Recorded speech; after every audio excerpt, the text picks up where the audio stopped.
Elon Musk is saying, correct me if I'm wrong, you don't stay in stasis. You either expand or Correct. you collapse. They're Yes, exactly. artificially creating it. You, Sorry, you go ahead. either grow, or you collapse. You don't. The steady state is basically an impossibility. So you have to pick it. You have to make a choice. Do you want to grow civilization, or do you want to decline and collapse? And because steady state is it's not stable. So, and I say we grow, and I say we expand, and we have more humans, and we become a multi-planet species and a spacefaring civilization, and ultimately be out there among the stars. And I think that is the exciting, inspiring thing for the future, not a declining human civilization that dwindles to nothingness and where humanity dies with a whimper.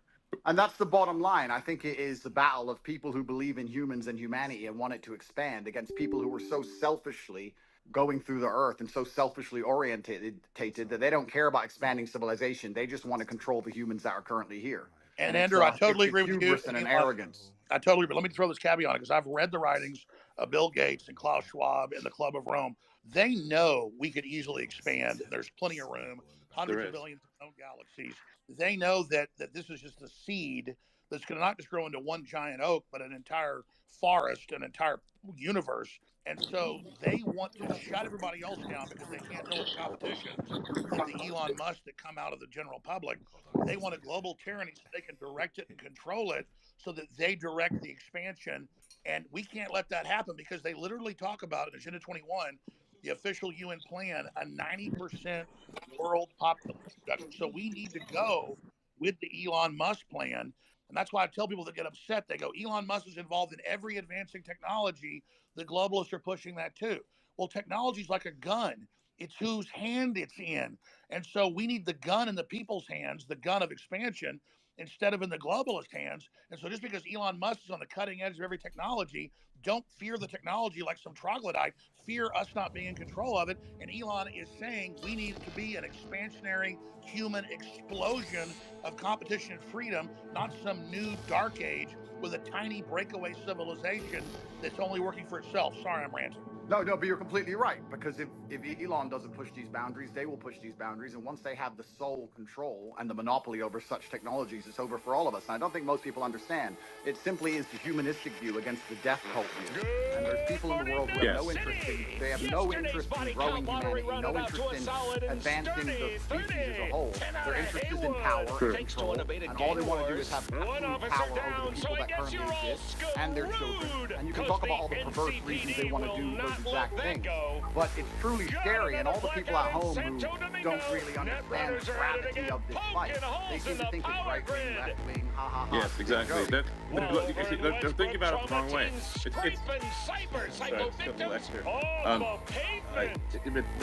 you're totally exactly. This right left. It's the wrong way to think about it. It's the sort of the extinctionists versus the pro-humans. And once you see that it's extinctionists versus the pro-humans, then it becomes very clear. So, Elon, when are you going to? I know you got 100 irons in the fire, but when you talk about we need to create a plan B for humanity.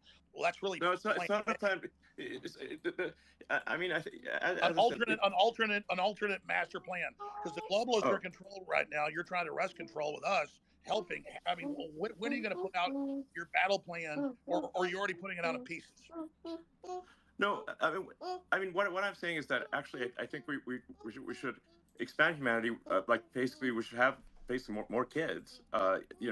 Population should increase, and we should become a multi-planet species and make life multiplanetary. Build a self-sustaining civilization on Mars. And then ultimately, this will be long after I'm dead, probably, but almost certainly, we can go to other star systems and go out there and I don't know, maybe we'll find some long dead alien civilizations. And I don't think we want to be one of those lame one planet civilizations that never got beyond, its home planet. I mean, we're gonna, what are the aliens going to think of that? It's like we got to make a good showing. Team Human. Well, Let's go. And that would absolutely that would be certainly disappointing.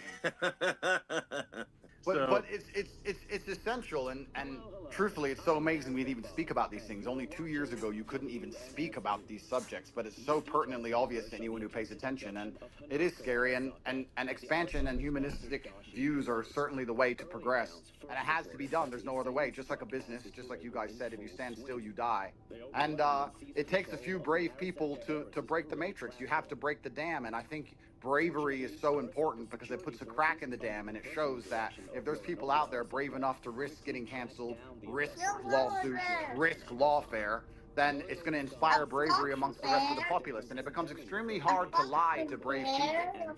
And I think that that's one of the largest pandemics of Earth today is bravery. And when I say bravery, I don't mean that in any kind of negative connotation. Bravery is being full of love and loving the people around you and sticking up for your community and loving where you live and loving your country.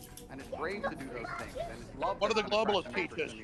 Children are bad. We're ugly. Humans create all this racial division. They want us to hate each other, so we just give up, roll over, so the globalists can have the future. I would just like to say here, the globalists are short-sighted too, because the thing is that you can't really separate yourself from civilization. So I think those who are sort of advocating, like it's really, I think it's just logical to be pro-civilization. You don't actually necessarily have to be altruistic. You just have to think long-term and say, obviously, you cannot exist in any good way without civilization.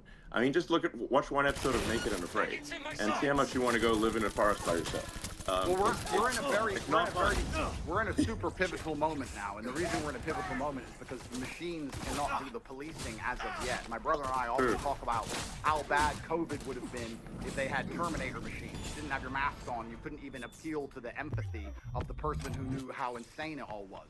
As soon as the machines control the policing, it's absolutely over, and we're not that far away. So we're in a very pivotal period now where the bravery that's required to resist the globalist oppression has to happen now. Soon the technology will exist, and it's over for everybody. We are at critical crossroads right now in the entire future of the human destiny, and I called it Plan B, but I mean, Elon, what do you call it? Just an alternate plan for humanity? Because we can have a debate, because the Black Rocks and the globalists are right now in control. If they were 100% control, you and others have felt rested to maybe they're in 80% control. They're losing control very quickly as people discover what they're doing. But what would you call the debate and discussion about a pro-human future? Just team humanity? Yeah, team humanity. Absolutely. That sounds good. But I think like something that is really important is like you just literally have to have kids, or there's no next generation. I mean, Alex, do you have kids? Yes, I do. I'm not as prolific as you, but I wish I was. It's the best thing in my life. I have 4. Okay, great. And Andrew? I do have a few. I won't let you down, Elon. I'm coming to take over your title. I'm coming to take over. I'm doing my best. You know, I gotta use my good looks for something. Well, I think we ought to encourage people to have kids, and this is the bottom line argument. This is what is so important. We just talked about how the globalists are ultimately selfish and only care about their own power. Most of the globalists don't have children, and of course because they're selfish. Here's the thing. You guys are all attacking the globalists, but if you ask a globalist, like I have friends who I would consider globalists, you ask them, their ideologies are aligned that they believe that somebody living across the world is just as valuable as somebody who lives in America. And I know, there's they've already enslaved the third world, and then but that's not how everybody who you would categorize as. No, you're right. There's a lot of useful idiot globalists, but globalists at the top are depopulationists. That's their religion. So maybe if you want to look at the top, let's say globalists at the top, some of them might have that view. But if you just talk to an ordinary person who views themselves as a globalist, they're not saying, oh, I'm evil. They're not an evil person. They just have this belief that every human being around the globe is equal. That's I would all call that an saying. internationalist. That's an internationalist. A globalist wants one world government run by corporations. Yeah, well, I think you can label them differently, but I think if you talk to somebody... Well, Henry Kissinger was a globalist. Zbigniew Brzezinski was a globalist. I'm not trying to be mean to you, but their number one rule is the Earth is too small. We can't expand. We've got to bean count and put everybody on rations. we've got a social engineer and in the normal human program because humans are failed. They want to turn us into factory farm humans. Those are a lot of survivors. I think I'll answer the question.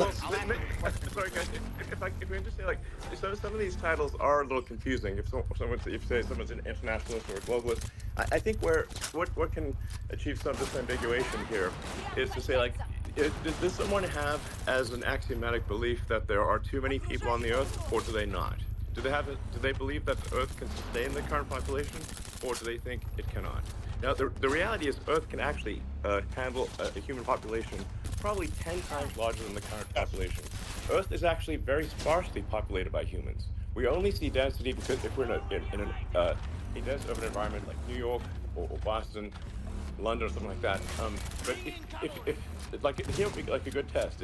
If you took a plane from LA to New York and you try to drop a bowling ball and hit somebody, your chances of success are basically zero. You'd have to drop 10,000 bowling balls, maybe. Yes, you just and I'll tell you sort of something that may scare people a little bit is that there are thousands of objects falling onto Earth from space all the time. But how often do you hear about someone actually getting hit by falling by meteorites? Absolutely. There's one known case of a woman with her house getting hit by one. Elon, Yeah. I want to just respond to Ed actually for a second because again, when it comes, I think it's good to get a good counter view here. I think that there's two different things going on, Ed. And I know what you're trying to say, but there's a separate point about your obligations, right? So you can, and I believe everything has been said about the importance of expansionism for humanity being pro civilization and expansion pro human race to win. That's like a separate axis, though, from saying where are your obligations where you are, right? So we talked about procreation and family, then we talked about the nation. Well, look, I have two kids. As a father, my moral obligation, I believe, is first and foremost to my family. And then, let's say, as a president, my moral obligation is to the citizens of the nation that I lead. And then you can worry about hunger in the Congo or whatever else needs to happen in the Darfur or in other places. And so I don't think that you're saying necessarily that life... Charity begins at home. Exactly. And that's not saying that life abroad is any less valuable inherently. And so when you say like the globalist view is that all it's saying is that all life is equal wherever it is on Earth, it's not like I think an alternative view is countering that. There's also just a separate place in terms of where you're situated. Where's your obligation? Right? As a father, it's to your family. As a president, it's to your country. And just because you believe that's the hierarchy of your obligations means somebody else is a leader of one of those other countries. And that's an obligation that they have too. But that's like a different discussion. Well, the neoliberals in their own PR, they're the ones doing the worst things on the earth. They just say, oh, we want global government because we want to give Africa's representation. Then they lock them down for 3 years and starve 30 million of them to death and then organize them to flood us as a political underclass. This is cold-blooded Henry Kissinger's State Department Memorandum 200. I mean, it's not black and I white. think there's two different conversations. But what is black and... Wait, but can we just... I'm sorry. Go ahead, Andrew. Go ahead, Andrew, and then we'll go to Dave. Andrew? Okay. What I do believe is black and white is simply, if you read a history book, you'll see the worst things that humanity have ever done have been done with good intentions. That's what's so bad about evil acts, is that people think they're doing the right thing. And that's the most dangerous thing about it. And this idea that they look at all human life as sacred and all the same, I actually disagree. I think the reason they will prioritize people in a third world country, for example, you'll say it's because they see us as equal. I think it's because they see us now as spoilt and annoying. They don't like that we need pensions and living space and healthcare. They simply want slaves and a robot class, and they'll do anything it takes to get it, and they'll get it from anywhere they can. And when someone comes along and says, but my intentions are good, I'm not interested in that, because you can name any Holocaust or any atrocity in history. The people didn't think they were the bad guys. They often thought they were the good guys. And I guess the easy way to look at life is you want to be having as many children as possible. You want to pray other people do the same, and you want those people to enjoy freedom. And anyone who's coming along restricting speech, restricting access to certain things, restricting movement, all they're doing is trying to restrict so they can control. And nobody in a history book ever who did that either was the good guy. I think it's very clear to see who's on the right side of history and who isn't. And I advocate freedom for everybody. If I disagreed with absolutely everything Alex said, I'd still be glad he's back on X. And these people can't even handle a different opinion. Do you think they're going to allow the people who have a different opinion to them to share water or share food or share anything else once they have And the absolute reason they control? don't want another opinion is they want to misrepresent what Elon Musk or Andrew Tate or Vivek Ramaswamy or any of. I'm telling you, they want us silenced so they can lie about what we said. Yeah. I agree with you. I have a quick. Hold on. We'll go, Jackson. I'm going to go to you right after Dave. Yeah, Go ahead. I mean, I'm just saying, I agree that with you there. I think that a lot of the media and a lot of these platforms do want to silence voices because they want their voice to be heard louder. So yeah, I definitely hear you there. I definitely don't. I definitely, as when it comes to globalists, I think, it's not black and white. You're not either a globalist or you're not. I think people fall in between, and there's different reasons for why people might feel one way about one, you could say globalist idea and another. So I mean, I don't like painting people like, with a black and white pen, because I feel that everybody. This reminded me to sketch because I do like drawing people in black and white. Honestly, it makes it simpler, much easier. He's actually right though. Not actually right. He is right though. It's not here nor there. But there are people who are allowing others to do what they please, and others who will obstruct that in every way, shape, and form. Maybe people who want a little bit of obstruction from people being able to say and do what they would like that's outside of other people's purview or needs. So, anyway, we're here to look at shit on the internet. So, let's see what I've liked on Twitter. Hopefully it's not horrible, and I need to really honestly up my game on actually liking the things that I want to bring forward. So let's just go through it. I know that nobody's watching, so this is me practicing, me just kind of figuring out how to understand. Oh, this is cool. This is altcoin daily talk about what's going on with altcoins, because it is alt season straight. Ugh, I say straight up all the time. It's all good. It's all gravy, baby.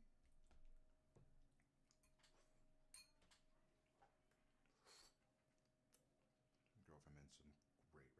Oh my god.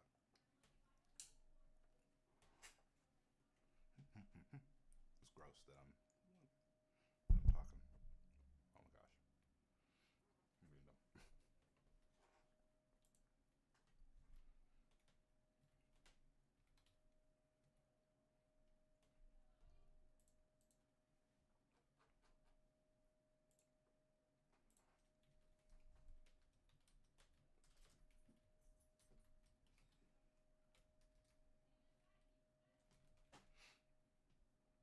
What's this called? I think I have it on here somewhere.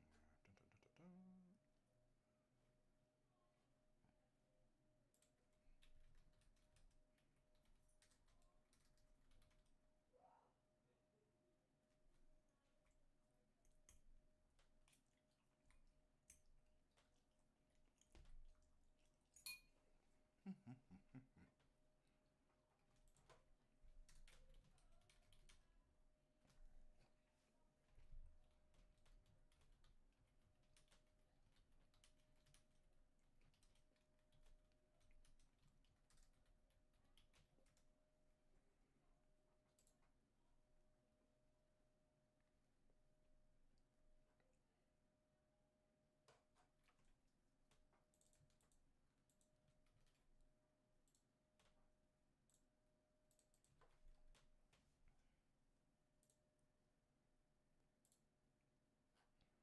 we go. I thought I had some stuff on here.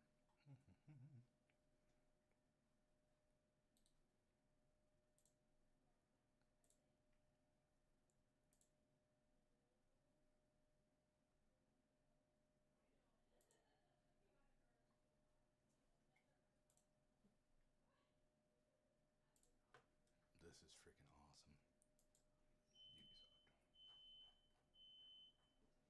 Ubisoft. Girlfriend took a dab, and now. Sorry. Girlfriend took a dab, and now alarm's going off. My god.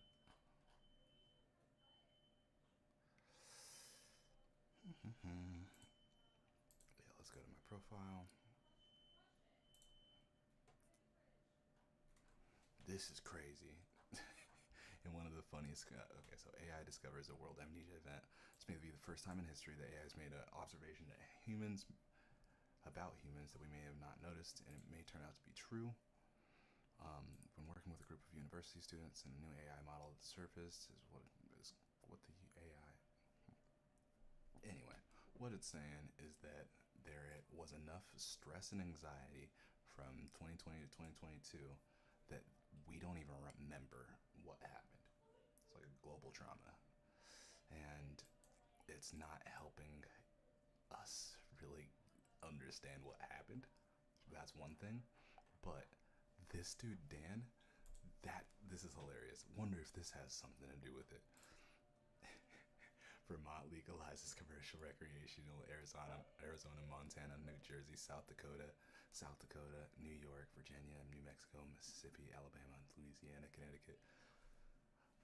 I just quit for a little bit, and now I'm feeling different. Because I didn't like feeling indifferent. Alright, where we at? Profile. We're gonna blow back the likes. This is from the 3rd. This one's crazy because it's talking about 3D printing. Like, it's just talking about how you regulate yourself into a horrible stance.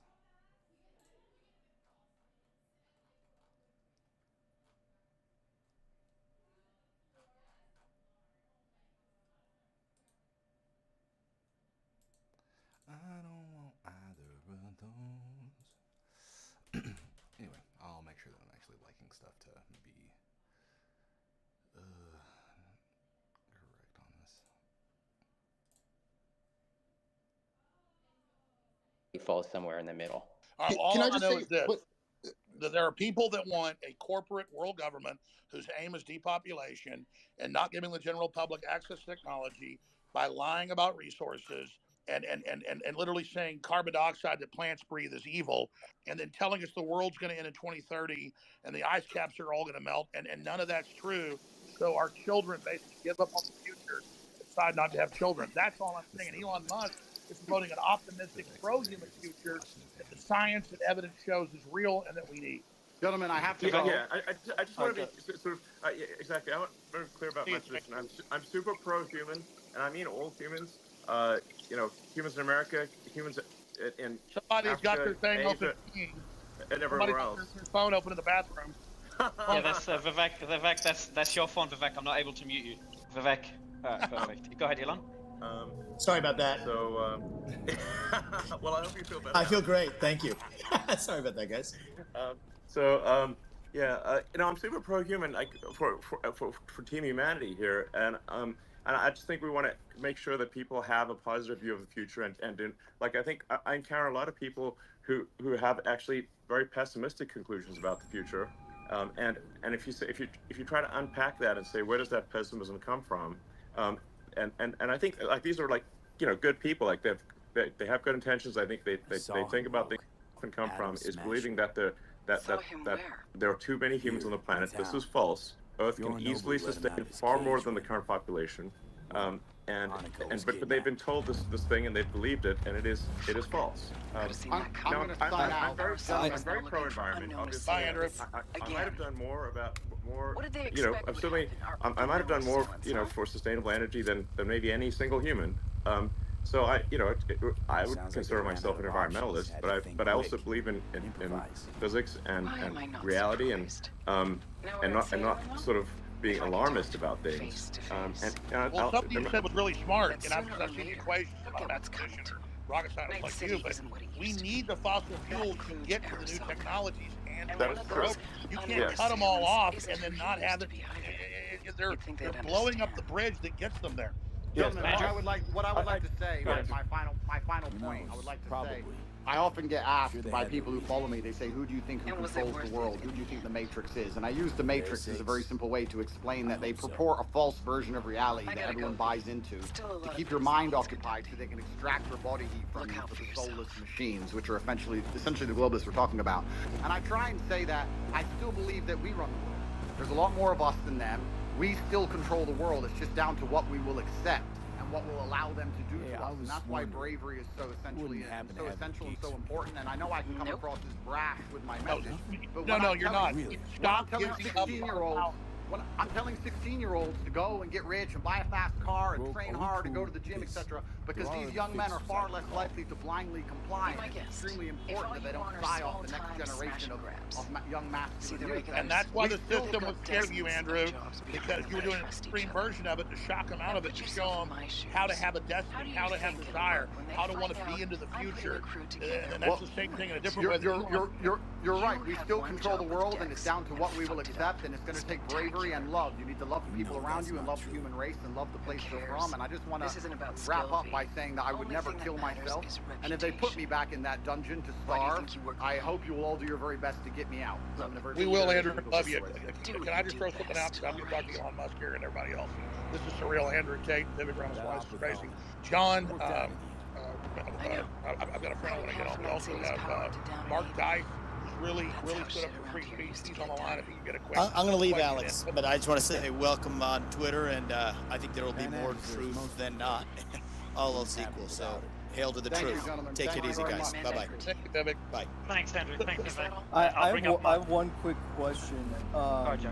So I guess the premise as to why Alex was banned for so long was that, you know, he supposedly lied about an atrocity, and that goes against ex-community guidelines. That's not quite correct. The at least obviously this was before I acquired the company, but the actual reason for suspending him was he basically insulted a journalist. Well, wasn't like your purpose for keeping him well, he still believes banned? that because the media had said that. Now he's learned that, right? I'm just going off of what. I just looked at the logs for reason for suspension. That was basically a third strike violation. The third strike violation was insulting a journalist. This was not my decision. This is literally the Twitter logs of the old people that used to run Twitter. This is what they wrote. I guess what I'm saying is, like, under your leadership, though, the suspension was kept in place. I remember you tweeted out because you're not going to bring someone back who lied about, you know, the death of innocent children. Yes. So if that's the case, then and we're going to uphold things fairly and firmly for all ex-users, can we expect that, like, if Alex or anyone else on this panel lied about Sandy Hook or an atrocity again, that they would also be banned again? You already answered that. Yeah, I've already answered that. He did. Yeah. And if that, okay, so if that is the case, this platform will adhere to the law, and we will adhere to the law. That is what this platform will do. So if somebody says does something illegal, then they will be suspended. If they do not do something illegal, then we will try our best to avoid any kind of permanent bans unless someone does something fundamentally illegal. Elon, I don't know. We're just trying to stay true to the Constitution of the United States in America and the laws of the country as decided by the citizens. Elon, how are you? Go ahead, Alex. And Elon, way more interesting. And I just asked one question of Elon. Elon, it's great having you here in Texas. You're kicking ass. You're Texas through and through. Your whole spirit. We love you. Whatever happens with Trump down the road, should we change the Constitution so you can run for president? Would you ever think about that? I would like to stay as a technologist and build rockets and electric cars and technologies that hopefully have a good effect on the world and advance civilization. That would be my preference. I would not like to be president. So I would just like to build things that are further civilization. That's my goal.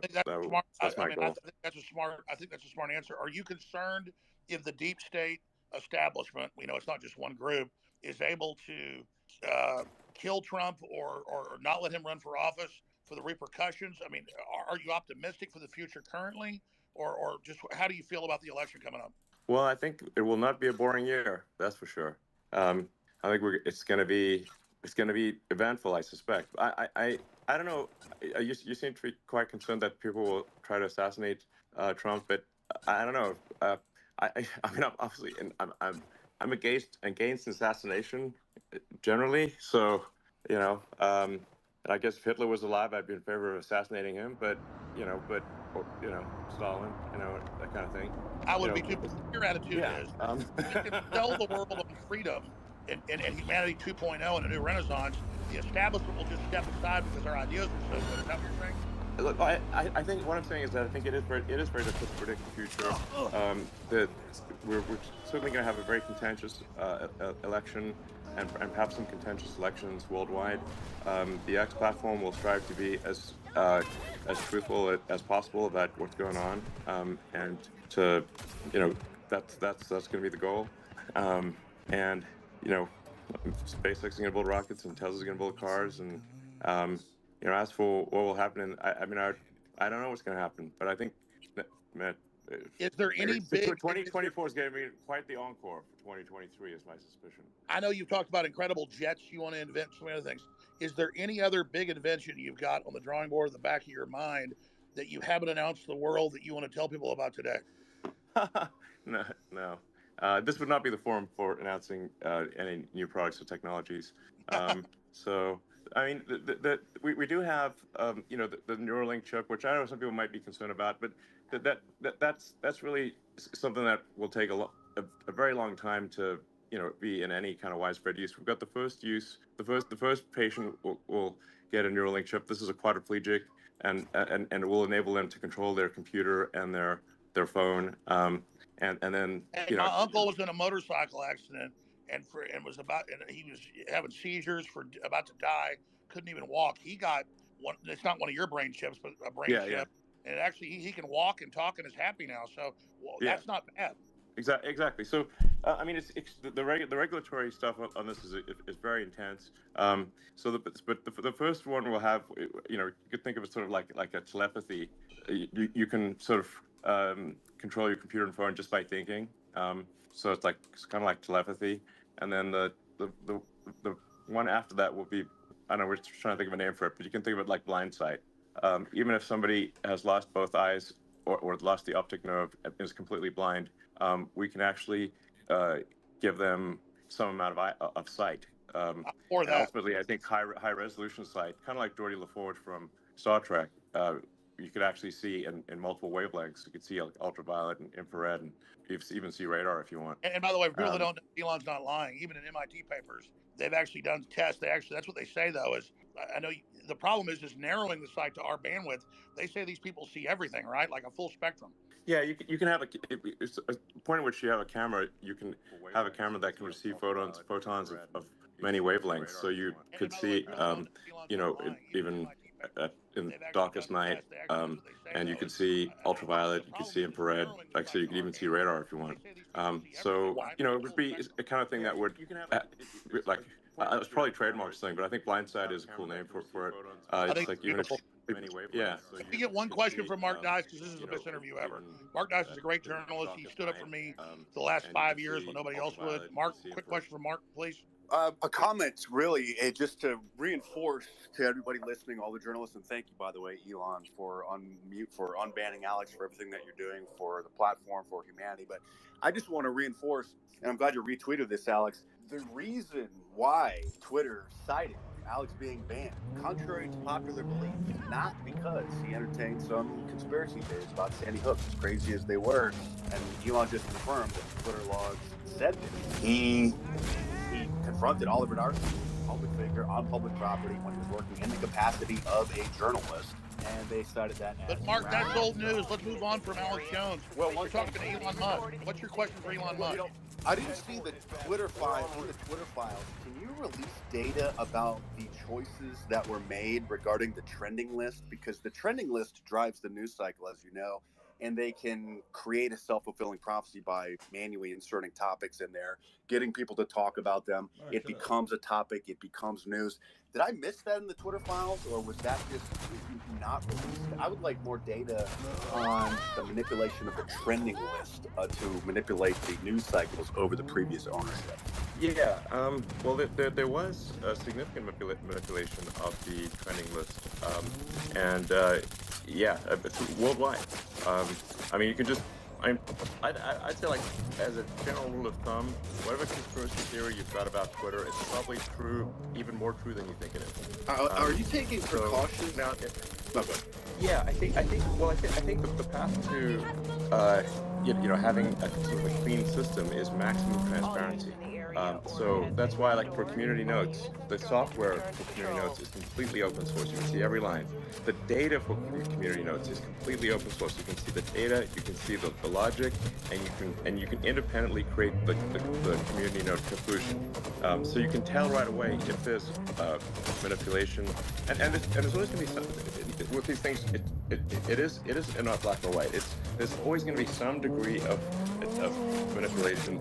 But you just want to try to put as much sunlight on it. As I say, sunlight's the best disinfectant.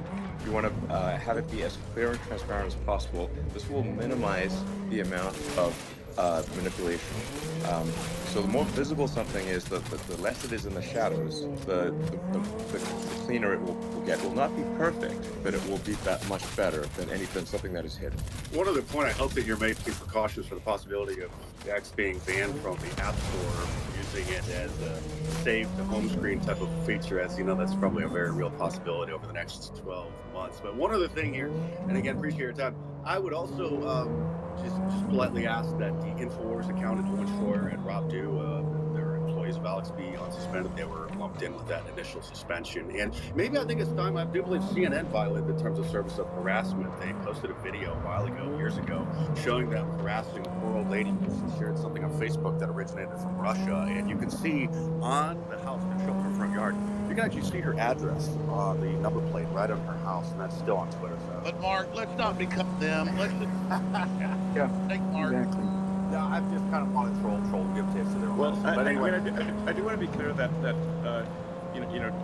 doxing, which includes revealing the pseudonym of someone. So I want to be clear.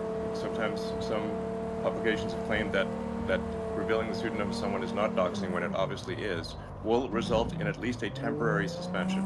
We will be very reluctant to give permanent suspensions, but we will give temporary suspensions for any kind of doxing activity or anything that endangers the health of another person in a meaningful way. And that includes major publications. That it does not matter who you are. It doesn't matter how big you are or small. Now, I should say this.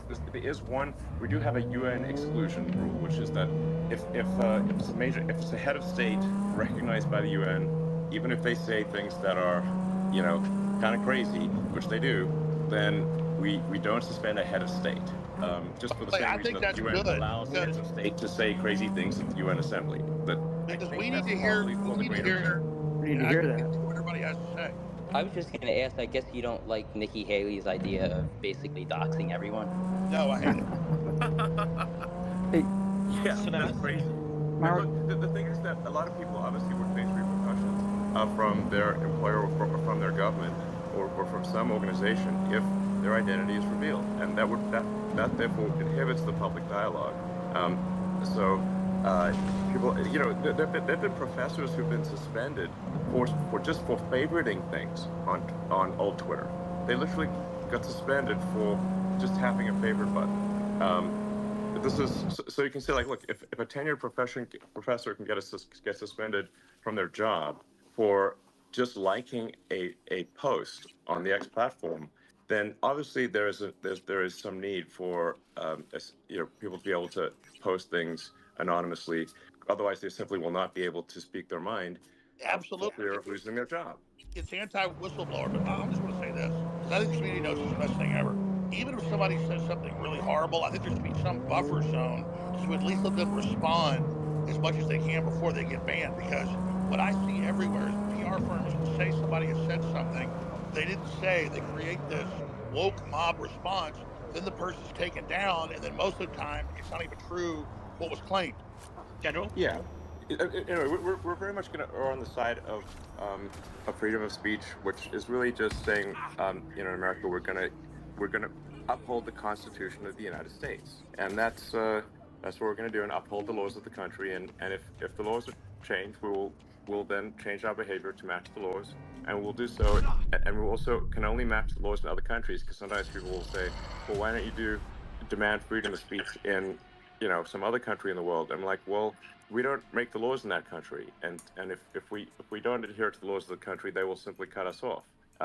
And so we can't do more than that. So we're basically. What about the other factors, Elon? Before going to General Flynn, you've got obviously laws, but you've got the revenue still running a business, and you've got external pressure. How do you balance all these when fighting for free speech? Well, we're gonna obviously favor free speech. I believe my action's been very clear in this regard. That if it is a choice between money and freedom, we will pick freedom. General? Yeah, hey, thank you, Mario. Thanks for hosting this thing. You're doing a wonderful job. This is really a question for Alex and Elon, a statement, and I wish Andrew and Vivek were still on, but we've talked about these different sort of array of forces between the globalists and the humanists, or whatever the right descriptors are. Yeah, what I would really like to see, and I would love to hear Vivek's take on it, because I think he's such a wonderful debater.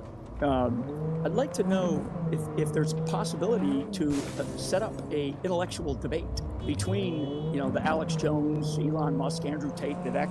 Probably throw Tucker in there. Maybe there's Joe Rogan, against an intellectual debate against the Klaus Schwabs, the Bill Gateses of the world, and then there's others. They won't do it because we'll kill them. Well,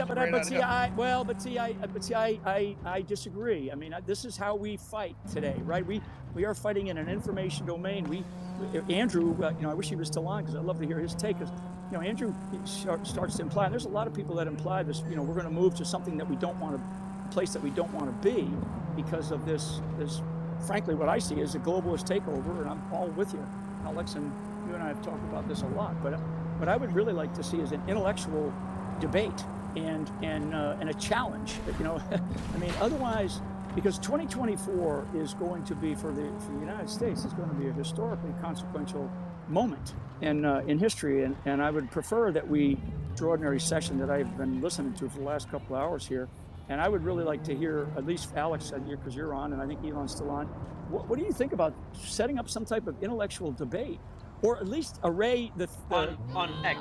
On X, yeah, doing it through spaces. Well, on X, on X, or however. Yeah, I would love to see them come on X to do this, because this would be wonderful. Alex, would you be open? You and Elon, would you be open for such a debate? Well, let me just throw this in, because I'm chomping the bit here, and then Elon will take over. It should be on X. They had the last Republican debate, and it had like 5 million viewers. This is going to have 50 million viewers. We keep acting like dinosaur media even still matters. It should only be held on X. And I would love to see in this format, or with an added video component to it. Yeah. Yes. We're challenge their intellectual ideas. I'm sorry. That's coming soon. And that's my point. That's my point. We have to challenge their intellectual arguments. Yeah, I agree with the general. Mario.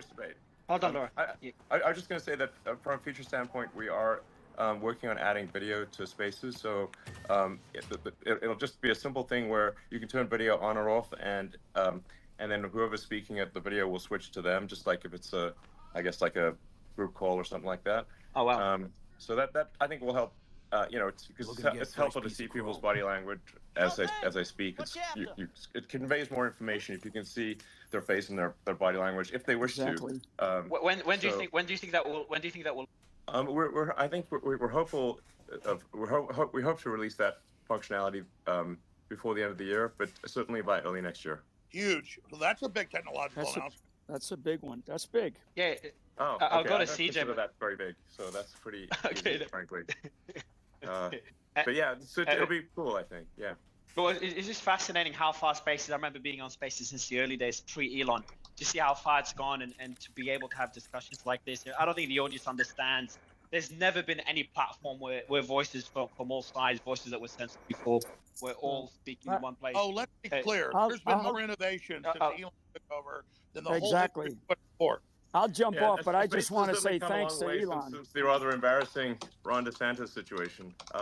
It's like, I mean, I really have to credit the X team for making massive improvements to spaces, because it basically did not work at scale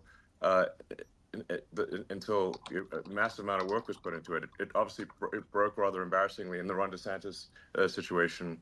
And we didn't realize how fragile and weak it was. And since then, we've put massive work into making spaces actually robust and be able to have, you can have, at this point, millions of people listening simultaneously. Let me be which is clear, quite Elon. difficult to do. Elon, I've never seen an interface that works this good. I mean, you've got a whole how you're doing this. And General Flynn did bring up the best question in the last 2 hours. So I'm sorry I was like getting so excited I interrupted the general. He's absolutely right. We should be challenging them to debate us. I agree with you, General. That's really a key point. I'm saying they're too cowardly to do Jack, it. How do we? Jack, your mic, you mute it. I can't mute you, Jack. But yeah, go ahead. Just quickly, before you continue, Alex, Elon, I don't know if you remember, I think the first space you came on, and we hit 100K live listeners, and it broke, so it wouldn't show. Yeah, true.